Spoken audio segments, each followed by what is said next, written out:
For a century, critics usually interpreted Jane Austen as a realist who made gently ironic commentary on contemporary society. And there is something sexist in that, I think, the idea that Austen's novels would be evaluated as light and inconsequential.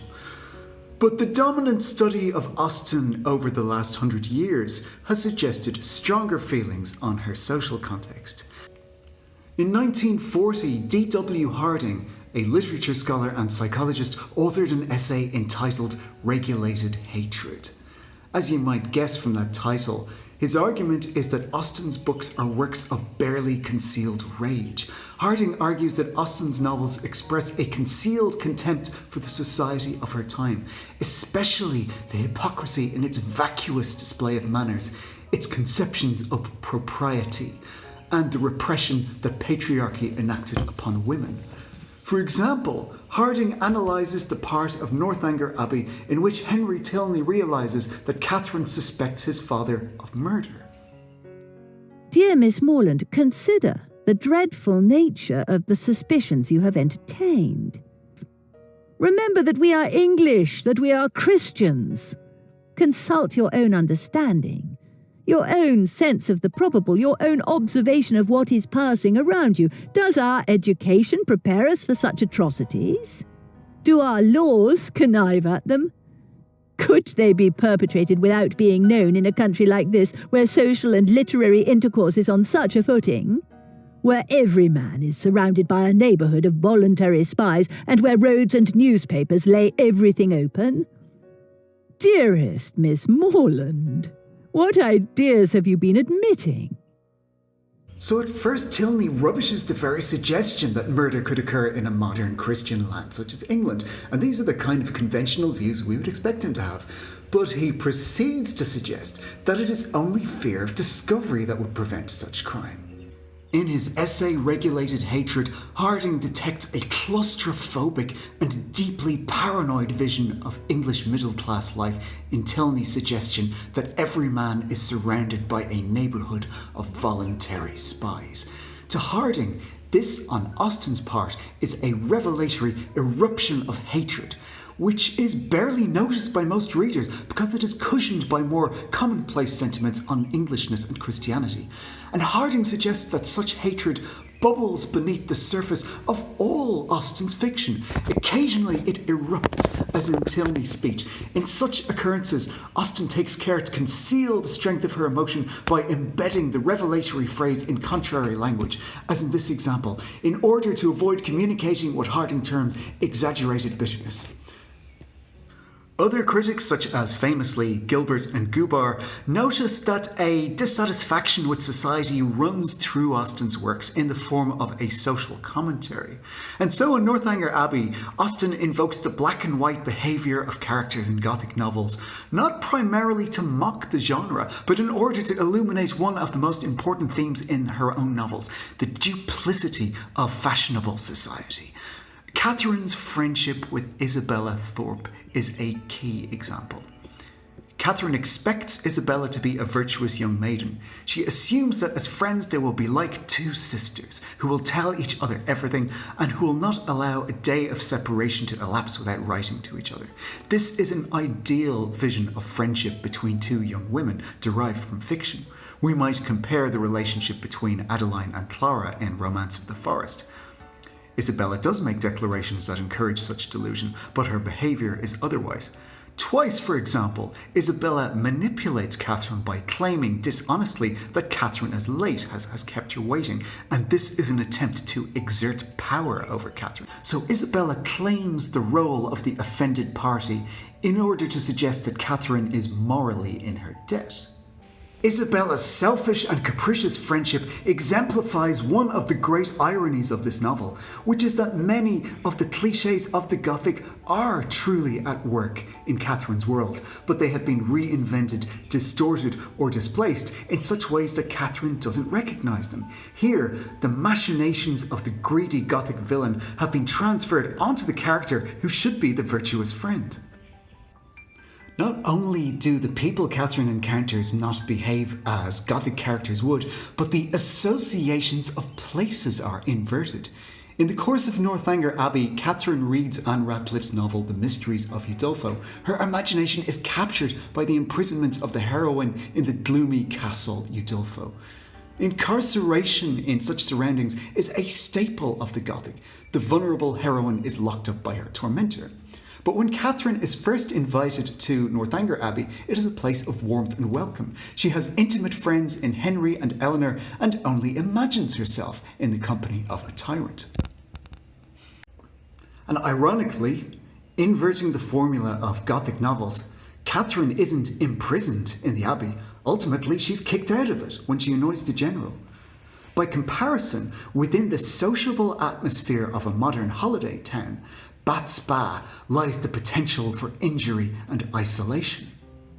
So the Gothic Abbey is set up as a point of comparison to the wickedness of the fashionable town. Austen uses the Gothic to reveal the follies of a real place in a similar way to its treatment of her inhabitants. Catherine is never locked up in a dungeon, but in the prescribed social interactions of Bath Spa, she feels lonely and pained. The rigid settings in which people are expected to interact socially can accentuate the sense of being a stranger. Catherine's first visit to the ballroom, for example, is an occasion of acute discomfort. It's the worst of both worlds. The anxiety of having too many people around her with the anxiety of not knowing a single person in the room. The setting, dedicated to recreation and amusement, is a suffocating space. Catherine experiences near panic as she finds that there is no escape from the crowd. The uncomfortable proximity of other people anticipates Henry Tilney's paranoid speech on spies. She was tired of being continually pressed against by people, the narrator tells us. She could not relieve the irksomeness of imprisonment by the exchange of a syllable with any of her fellow captives. It's the language of Gothic incarceration.